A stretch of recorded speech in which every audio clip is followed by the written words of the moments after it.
Hello, and welcome to the Bardic INNspiration.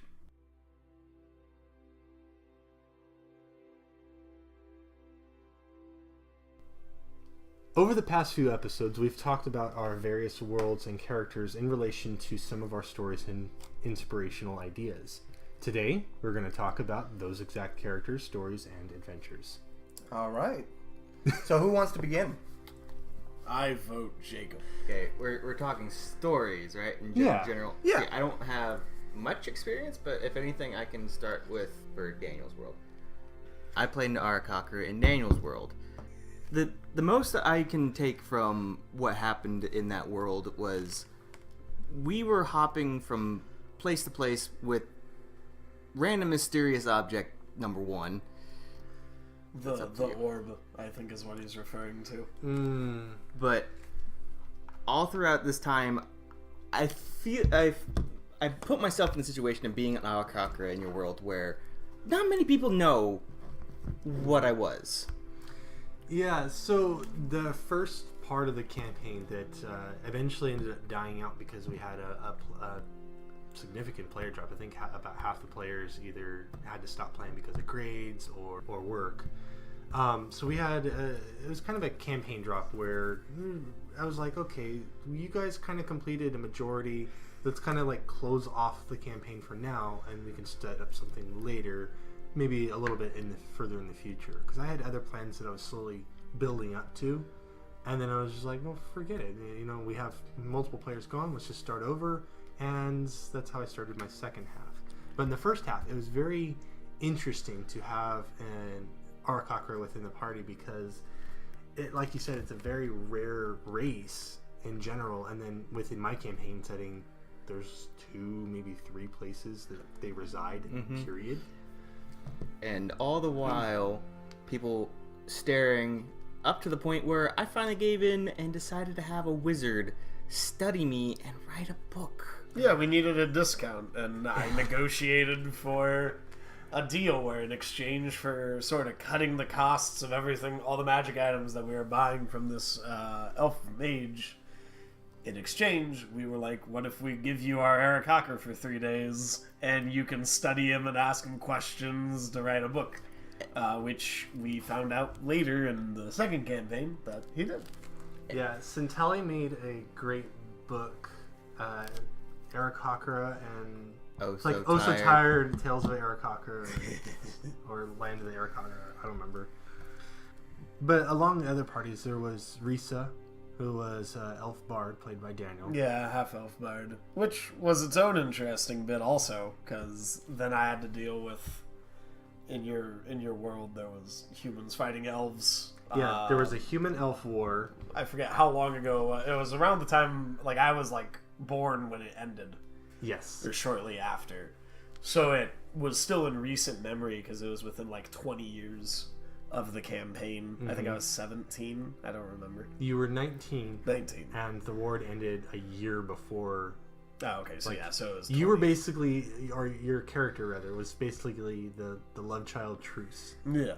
And that was interesting just because, you know, humans didn't like elves didn't like humans. Excuse me. And outside of people that knew who I was, they didn't really have a reason to like me if they didn't know who I was. Another example was Avon's third character, Michael. Because we were in the Elven City, he was another half-elf, and he got, like, jumped, essentially, in the streets of Ilvasera. Yeah, he got... Ilvasera being the name of my Elven capital of one of my continents. They... Basically, a bunch of nobles noticed that there were half-elves and kind of a semi-monstrous party walking around with the Aarakocra and a half-orc. And you were an odd group, as most adventuring parties are, but they still have this somewhat hate towards humans. Some nobles do, and so a couple of the snobby rich kids basically ambushed Michael and regretted it later. Yeah. I want to talk about my character in the fact that she collected a very legendary... First, who was your character? Oh, yeah, my character was Syrinza, a tiefling female Yeah, sorcerer. Dragon line. Who had collected a legendary item that was mentioned previously, a orb of dragon calling or something like that. It's based off of the Dungeon Master's Guide Orb of Dragonkin. Right. With a few minor tweaks. So, Minor? No. So the major minor abilities were actually rolled for. Oh, okay. I On the DMG chart? Yeah. There was the size, like the sizing difference of the orb was more for storyline. It represented. I have a whole storyline for that, but basically it was an eyeball size, like the size of a dragon's eyeball, which is still pretty big. It's like a softball. Yeah. But I mean, even then, it's still. Yeah, you were right. It was a legend. It was actually an artifact, and it's kind of screwed up the party because one of the abilities of this orb was that anything within 10 feet, whether if it had a challenge rating of 0 or if it was plant life, unawakened plant life, it would drop to 0 hit points immediately. So plants wilted almost to death, where it took like either druids or a very attentive caretaker to revive them, or it basically dropped NPCs to 0. And you guys didn't realize this until the Dwarven city, where people just started dropping for no reason. Yeah. And it ended up creating somewhat of a chaos within the Dwarven city that they're like, why is everyone falling down dead? No, asleep. They weren't dead. It was unconsciousness. It was basically they dropped to 0 hit points, but they remained stable. Right. And it was very interesting to describe it because eventually everyone figured out, or rather Serenza figured out personally, that it was people around her. Like anyone who got healed came back around to her. So a bunch of clerics and paladins reacted to people falling unconscious from local, like nearby churches and whatnot. And then the party's cleric as well, Gustra. Bard. And Bard helped, yeah. I can't remember if I healed it. I don't think I was around at the point. I was going down below. Yeah. So another thing with Aarakocra is people don't like it when they can escape the law. So they didn't like it when they saw an Aarakocra just flying around in their city, and they're all stuck to the surface of those ceilings and whatnot with lizards. And Silly dwarves. Yeah. But anyways, so it was funny because I was describing like, oh yeah, people just keep passing out, so on and so forth. And then a cleric ended up healing a mother and child. And then Serenza went over to go and help them get up and get them across the bridge, and they passed right back out. And that's when Serenza's like, oh crap, it's me. Or something I have, or... Right. Which I thought was a nice story role play. Oh yeah, absolutely. I had to stay back and make sure that when they went into the Elven City that they didn't pass out. Well, they would have still dropped to 0. It's not a sleep effect. It's because elves are immune to sleep. Yeah, they're being dropped. They're being knocked unconscious. So anyway, that stone did make a reappearance in the next campaign, which all our characters up to that point had leveled up a great amount. I'm not sure what level too much. I think you guys leveled like once, because you guys leveled a second time by the time you guys got to the mansion. No. You're talking about the later times. Second campaign takes like a year or two later, and our old characters level. Oh yeah, your old characters did level up significantly. The orb appeared in Serenza's possession later on, and she gave it to my character once again. So what I like to do is, because I'm running it still within my world, these other PCs are now NPCs in powerful positions. Yeah. Gustra is basically the right hand cleric or advisor to Risa, who is now the ruler of the human kingdom as a queen. Serenza is a powerful divination wizard / sorcerer that has taken over a mage tower that I can't get too far into because it would ruin storyline. No, go on. But basically, in a time of... I started the next campaign with a war, a different war. This one was odd because it was Goblinkin and Dragonkin working together. in order to assault this human kingdom. And the party eventually later learned that something in the city is being held from them. Basically, the big bad came by with a wyvern and said, "Get me my object, or I'll destroy your city." Right. And they're like, "I have no idea what he's talking about," until Serenza shows up and hands the most trustworthy looking and responsible-ish character, which happens to be Andrew's other character. Let's Coral. just say paladin. Yeah. Basically, not all paladins are good. That's true.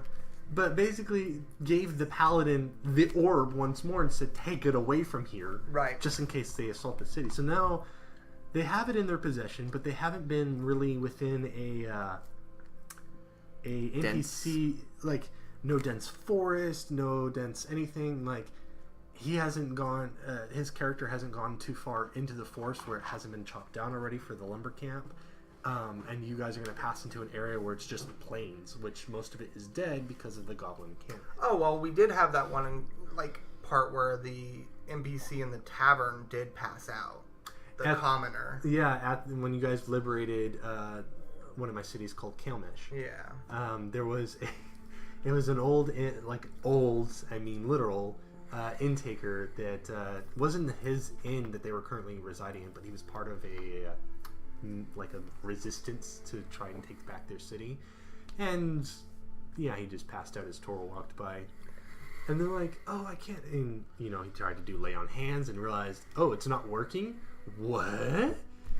So it was kind of interesting to kind of introduce back the artifact, and I'm kind of curious what they're going to do with it from henceforward, because it is still a prominent item within the storyline. It was quite odd because I was like, I don't know what's going on. Oh, of course, because I've seen this before.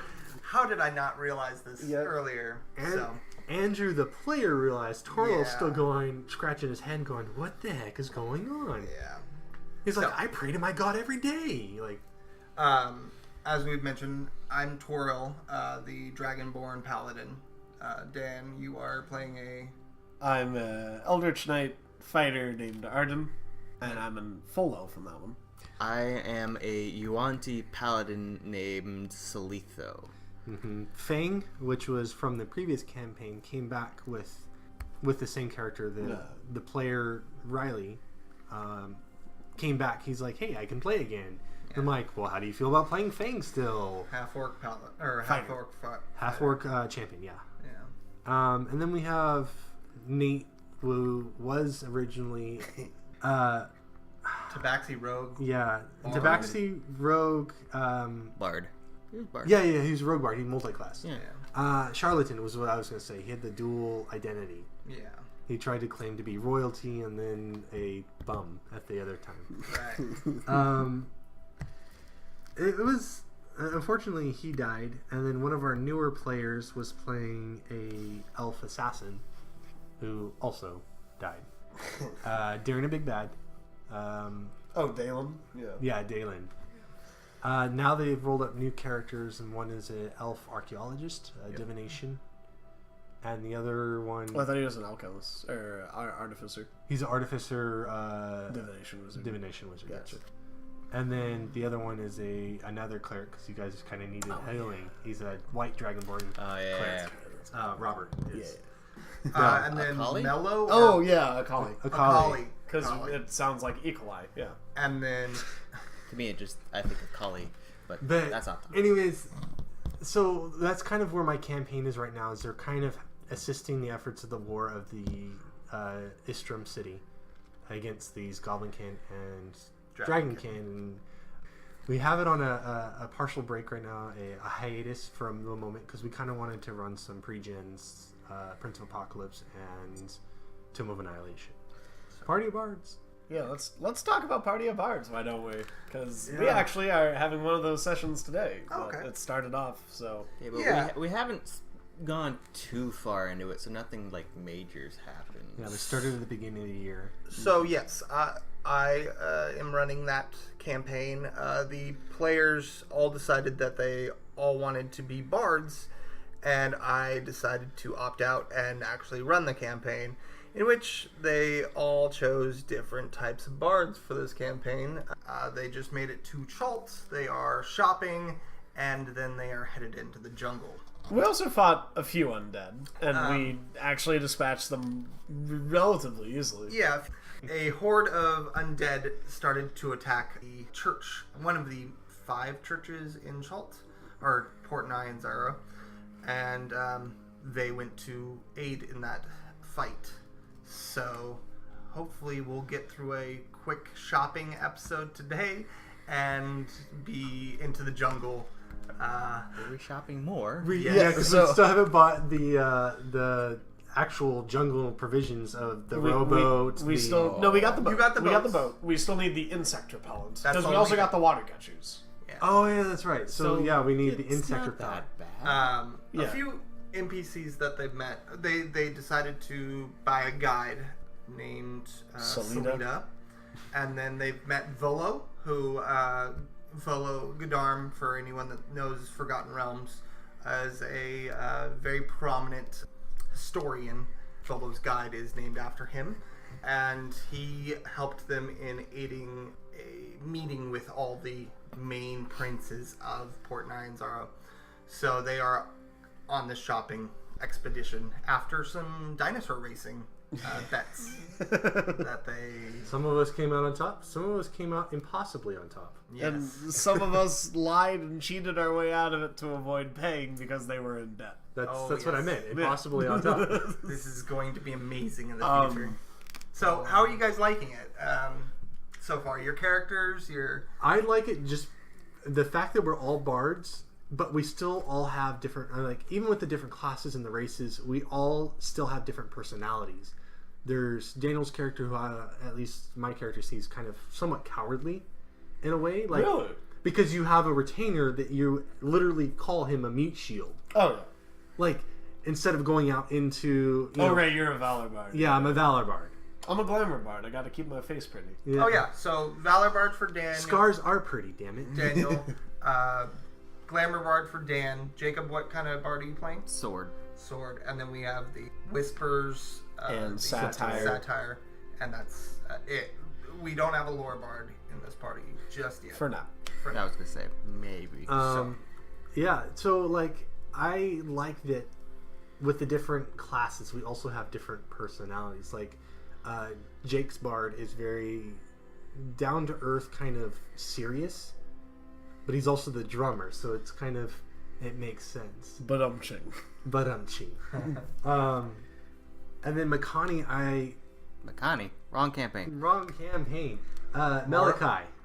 Malachi. is my tiefling Valor Bard, who I opted out of going Dex high and went Strength high. Boo. And That's good for armor class. yeah, not really. I'm learning that the hard way, but it's interesting because I like how Malachi's name is the Fool, and I play it accordingly. Yeah. Serious when I need to be, but otherwise it's all pranks and games from here. I love the fact that you guys are all making yourselves like the leader when you're discussing with other people. So we have a running joke where anytime we get into a conversation with an NPC, and because our party is like, because they're all bards and so they're all very charismatic and they're all very like full of themselves essentially, and we have a tendency to where when we're talking to someone we'll be like, as leader of this troop, I believe, and just continue from there. So we all at different times proclaim ourselves as the leader of the party. Even to the same NPC 3 seconds after the first person just said, I am the leader. Yeah. It happens and it's glorious. Yeah, it's great. I was also thinking that with this campaign, we're all bards, so I'm kind of curious because we don't really have a full healer. We don't have a full meat shield. Well, we kind of do because we bought him, but it's the... Correction, I bought him. Yeah. You're welcome.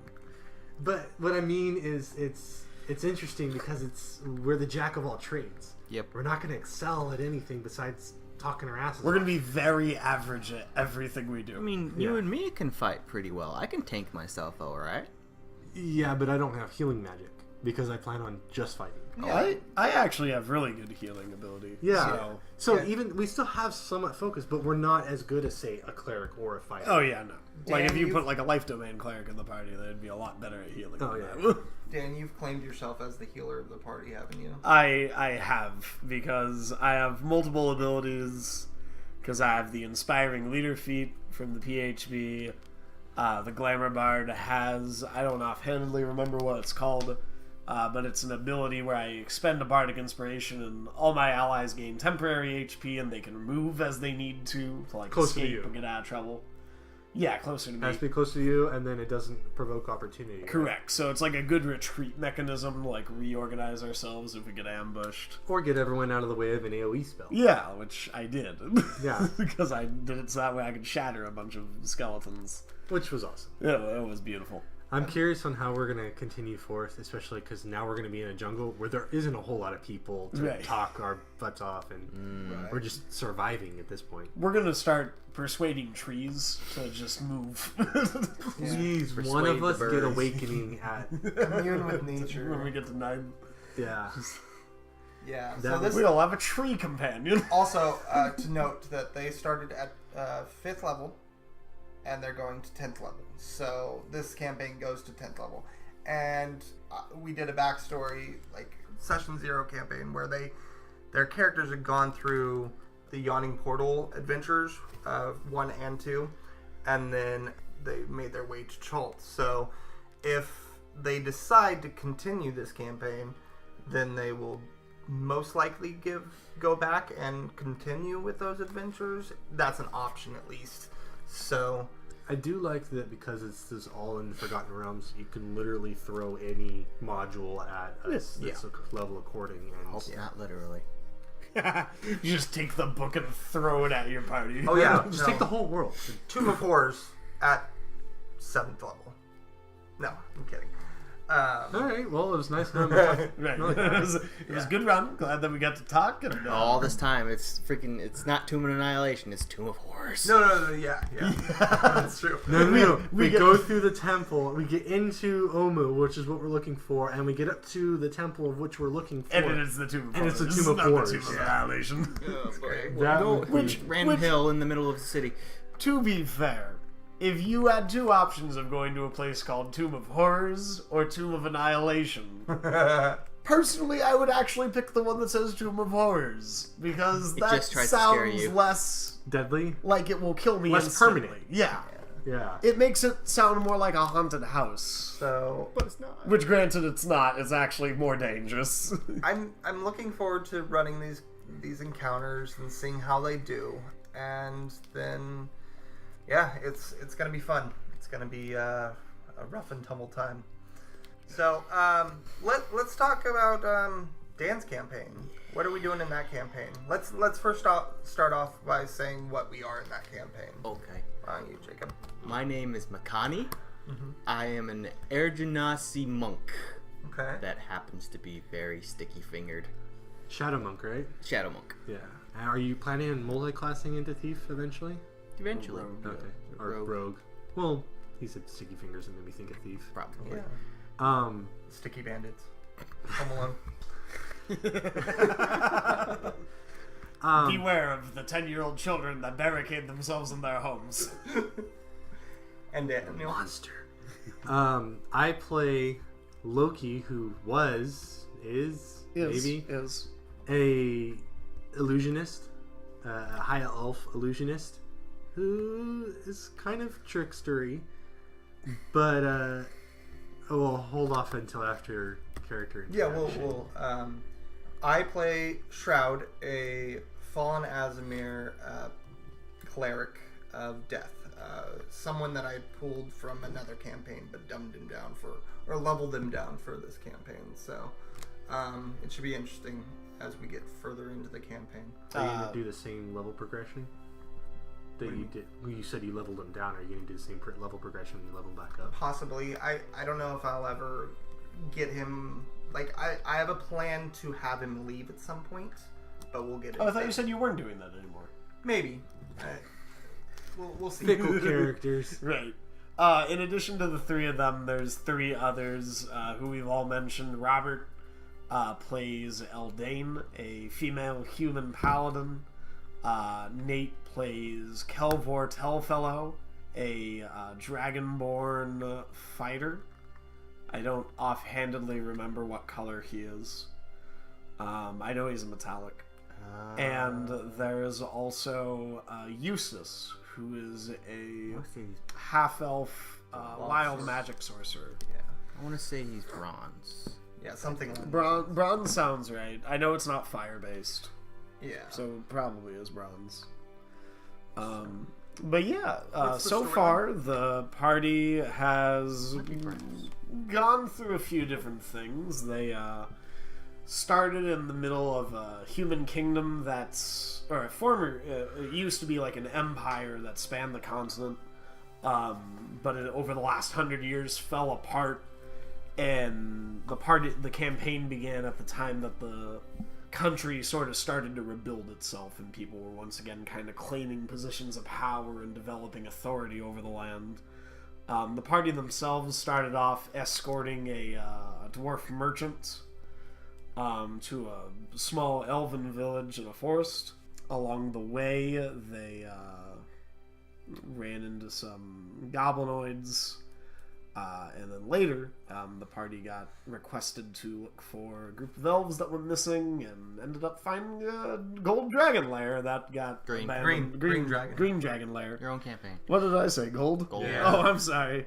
That would have been interesting. A gold dragon lair. Sorry, green dragon lair. Thank you. The gold dragons are evil now. Yeah. Plot twist. The metallics are evil and the chromatics are good. They want Be gold. confusing for people who Yeah. come from elsewhere. People will just go in and they'll be like, oh, it's a silver dragon. This will go fine. And I'll be like, why is it trying to kill us? Why is it so hungry? Right. And so far, I mean, the party's been... They named themselves the Balance to kind of describe their variation of different positions of like their view of the world, Yes. which has so far created a lot of like interesting semi-tense situations where members of the party do something and the rest of the party kind of doesn't quite know how to respond to that, and Yeah. it's created a lot of just very interesting Let's say the least. social environments. If you guys want to delve into any Yeah. that you like or that are memorable to you. So, at one point, we made it to a very prominent city named Norvden, I think. Yeah, Norvden. And we went to a gala or a party in which some of the party had an ulterior motive for going there. Some things that I really enjoyed about that. I really enjoyed the auction part that you kind of threw together. That I didn't throw it together. It was, okay, it was planned. yeah, I knew. So we collected some magical items such as a staff of healing or the Afridi bottle or the ever smoking bottle that we've discussed in the Genie episode. Yeah.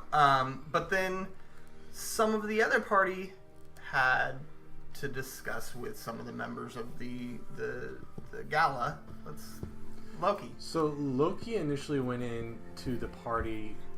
He heard rumors that one of his friends was in there, but he initially went to the party as more of a, hey, we're a group, we're an adventuring group. We're an adventuring group known as the Balance. Yeah. Feel free to look us up. Yeah, we're staying at the blah blah blah inn, and You were a hype man. yeah, I was basically hyping us up, and then I saw my friend, like my background friend, and I was like, oh, hey, what are you doing here? Blah blah blah, and he's like, oh, we're here to steal an item. All right, I'll help you.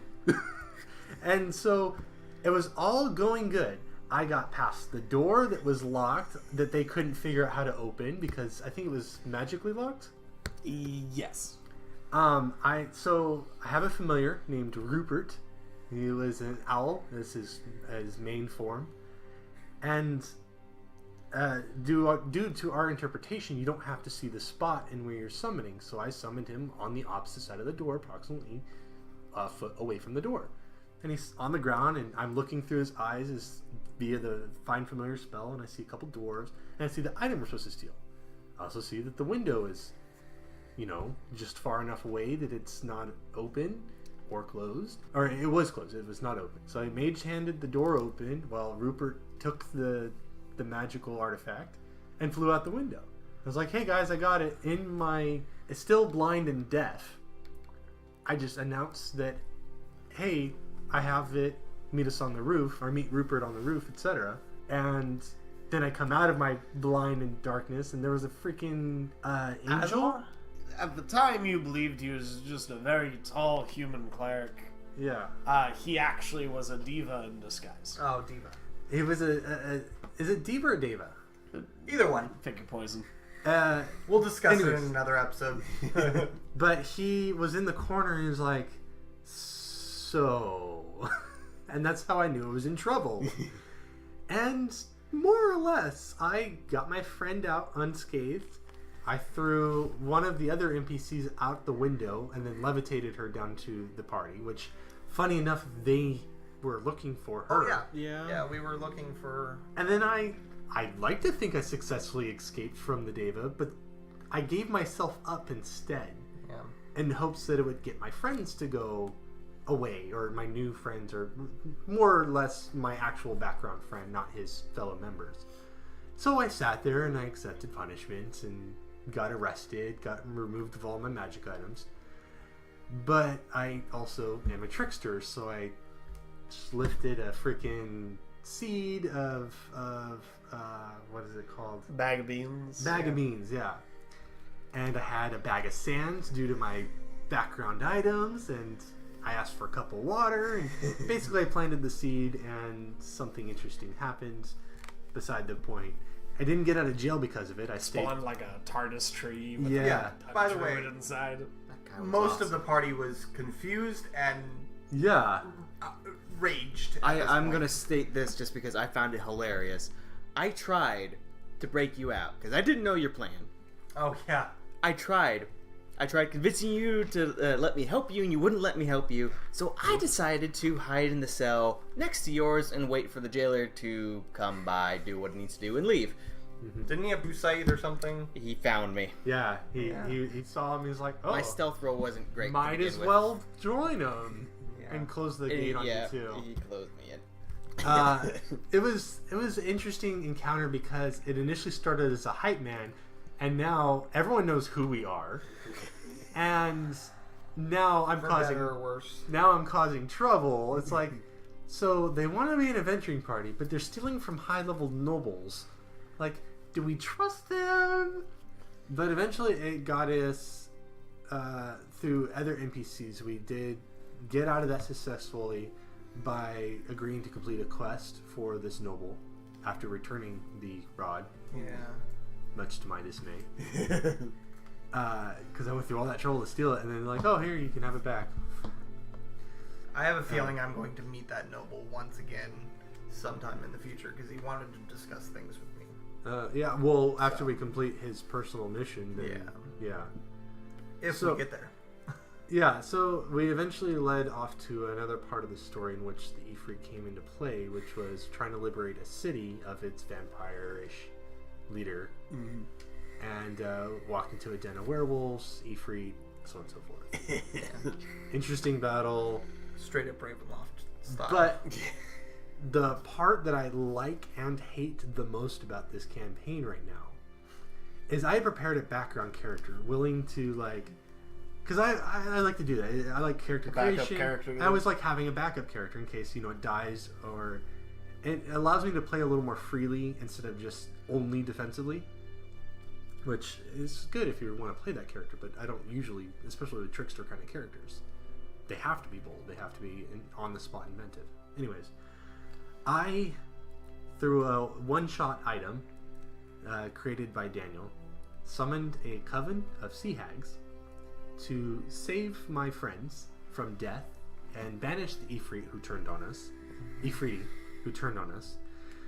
Sacrificed my magic, meaning without the object they gave to me, which was a sapphire, if I remember correctly, I cannot cast spells as a pure illusionist wizard, and not cast spells without this object. And that's where we left it before we went on hiatus for these modules. So the reason I hate it is because it's like, wait, I was willing to sacrifice, like, retire the character and be like, oh, okay, well, he doesn't have magic, he'll just be a teacher. Now you're on standstill. Now I'm standstill, and he's kind of caught in this idea of like, well, do I believe them? They're a bunch of sea hags. Do I test the limits? Do I crush the sapphire and still retire the character? Like, he said basically, I can keep my character. I'm like, okay, that's not what I had planned. I don't know what to do now. And then we went on hiatus. You are a very lowly powered person now. Oh no, I still retain all my power. It's just I can't do it He's without effectively, if the hags are telling the truth, is dependent on keeping a sapphire on his person until they have their until they either like your arcane decide to focus. sever that link, or essentially, it acts as an arcane focus in a sense. Yeah. What if, like, Dan says that you can't retire the character and you are without magic? What are you gonna do? Are you gonna multi-class into something else? That would be difficult because basically I would lose out on, what is it, 7 levels of a class that is purely magic. Yep. There's nothing I can do with that class. So Become a fighter. well, no, that's what I'm saying though. is Intelligent fighter. basically, it would nerf my character, so it would be very interesting to play. Oh crap! Well, I have to figure out something else, something new. And he does Yeah. have high dex, so I could go into archery or the like. But it would be an interesting play that, okay, I've lost all my magic. Well, first off, I need to find magic now and some way to cast it so I can regain all 7 levels of my wizard back. And then the other is like, okay, well, now I'm multi-classing a character that I initially did not plan to multi-class, but that's how I like doing characters too. So I like evolving the character with the story rather than having a 1 through 20 Like a pre-made Excel sheet. You need to find a bag of pearls of power. You just have 3 rings of spell storing on your person at all times. But who's gonna cast the And spells into it? The rest of the party. Yeah. Basically, I'm an illusionist with cleric spells. Cleric and paladin. So I would like to talk about Cedric and that campaign now, because we talk about it, we reference a lot, you've run a lot of high-level monsters that I don't think we should have survived, but somehow did. Whether it be Daniel and the separate dragon, red dragon with 2 characters, was it? An adult red dragon defeated. Oh yeah, we killed him with 2 characters. Yeah. Yes. Or the ice dragon fight, or the white dragon fight, in which essentially you kind of messed up yourself, but it was still a really difficult battle. You got rid of a roof, so it removed one of the layer abilities, because you can't have icicles fall from not a roof. Right. But at the same time, we had one character who nearly sacrificed himself. We had other characters who, like, Cedric was a cleric, but he was a very martial cleric for a fire, and so he gets downed a lot for being a cleric. And I liked that campaign, but then we had to retire it because of the Mind Flayer incident. You didn't have to. You chose. We chose to. It made more sense for Cedric and Gideon Yeah. to We're the only retire. surviving members of the original party. Well, No, Trini too, but Trini had to retire because the player retired from the campaign. right. But Moon was the 3rd survivor. Oh yeah. Like the player survivors. Right. And then there was the dwarf. So, yes, We blame the dwarf. I have a tendency to throw higher level monsters at the party because it's storyline. That's where they would come in. Oh, I don't dumb down the creatures, but there are definitely times where I've totally forgot about abilities, such as the last fight was the dragon Dragon Sphere. dragon fear. Draconic Frightful Presence. Yeah, frightful presence. So, yeah, I am very surprised that you guys made it to that level in which you did, which was, I believe, 9th at that point, and then we restarted at 7th. So it's fun. I really enjoyed that campaign. I think one of the very first monsters was a Yonti Malisan. first monster we saw and fought was the centaur. Oh, well, okay. But, like, the big boss I'm talking about was a Malison. Yeah, sorta. Yeah. Okay. Which you guys instantly killed, as we've previously stated. We didn't kill him. We just we defeated the Right. boss. Quotations, because the way that his curse had worked, and because I had prayer beads with greater restoration, which restores curses, it essentially got rid of his curse of being a Yanti. No, Force No. It was a Force Stone. I liked the fact that, like, our first encounter, I'm like, I want to grapple a centaur. And then What? you I guys... want to jump from my horse onto the back of the centaur and then put him in a sleeper hold with his human top while riding his horse top. What? So Cedric was riding. We were all on horseback, and centaur attacked us. We had no communication. So Cedric jumped off of his horse onto the centaur's back, the horse part, and then put his human torso into a sleeper hold, and basically got him to calm down somewhat. Somewhat. I think I was thrown, I think a forest gnome came out and Yeah. said, "No, you need to stop.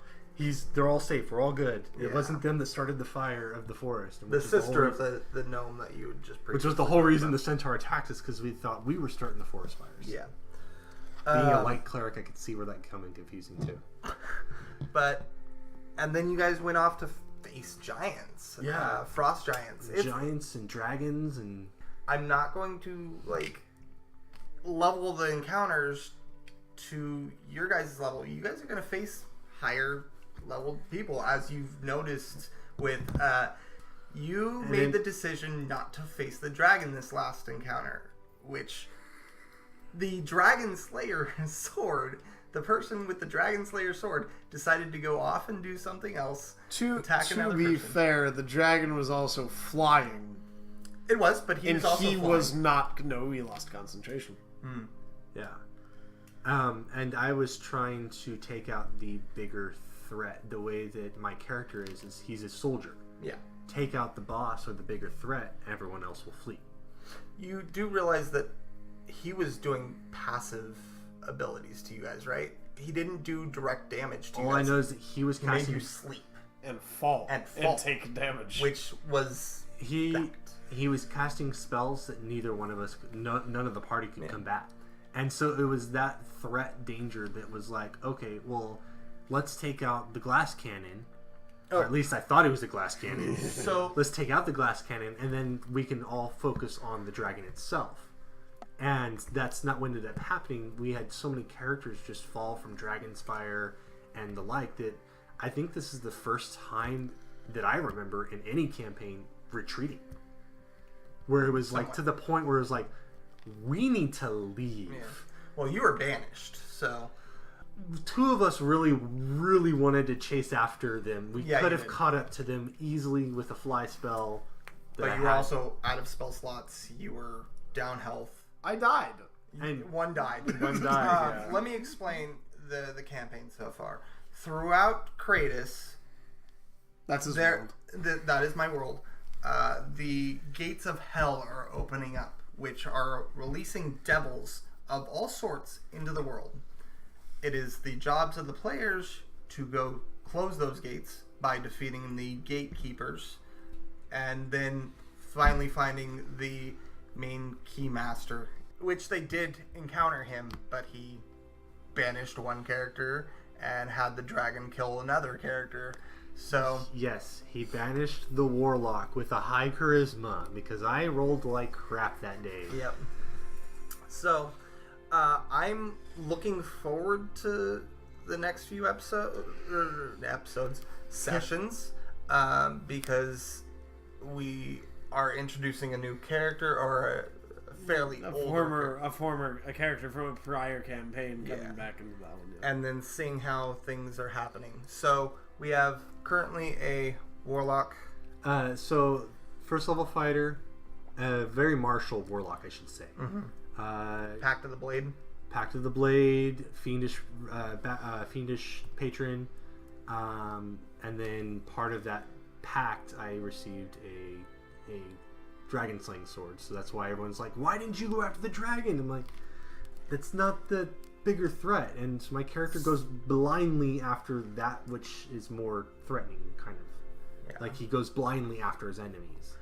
Yeah, so he's a very martial character that he's a bronze dragonborn. Yeah. Named A Nemonis Aki. Yep. All right, and then we have a tiefling druid, moon druid, who has switched her circle already in the campaign. named Penalty. Named Penalty, and then we have a homebrew race, Rhinox, which is a rhino-like humanoid paladin barbarian who has decided after that dragon fight to switch allegiances. He's basically forsaken his paladin oath right now. His name is Durendal. And then we have Misty, who is a water genasi sorcerer. Sorceress. Who is Storms. Formerly, I was playing Cassius, who was a penguin Arakakra, druid of the Shepherd. Penguin? Yeah, penguin Arakakra. It was some fun stuff. We had it edited and everything to make it work. Nice. Pretty short? Yeah, he was like 4'8". Yeah, he was a king. 4'9". Yeah, he was like an emperor penguin. Okay. Yeah, An emperor king. Emperor king. Emperor penguin. Emperor King Lord the Leader? He perished in the dragon fight. He turned into a Kentucky Fried Penguin. And then I am now bringing back a character named Kelvic, who is a half-orc fighter. Who was previously human from that. No, he was originally a half-orc, became human, ended up becoming a half-orc again. Right. Reincarnation spells are tricky. Yep. All right, I think that'll do it for this episode. Thank you for listening, and until next time. Thank you for staying at the Bardic Inn. If you would like to hear more, we will be uploading new content Thursdays at noon PST on iTunes, YouTube, Castbox, and Podbean. If you have any recommendations on future content, you can leave a comment on these various platforms, or you can contact us on Twitter at The Bardic Inn, or on Facebook at facebook.com/Bardic Inn. We're your local bards. Daniel. Andrew. Dave, And Jake. be inspired.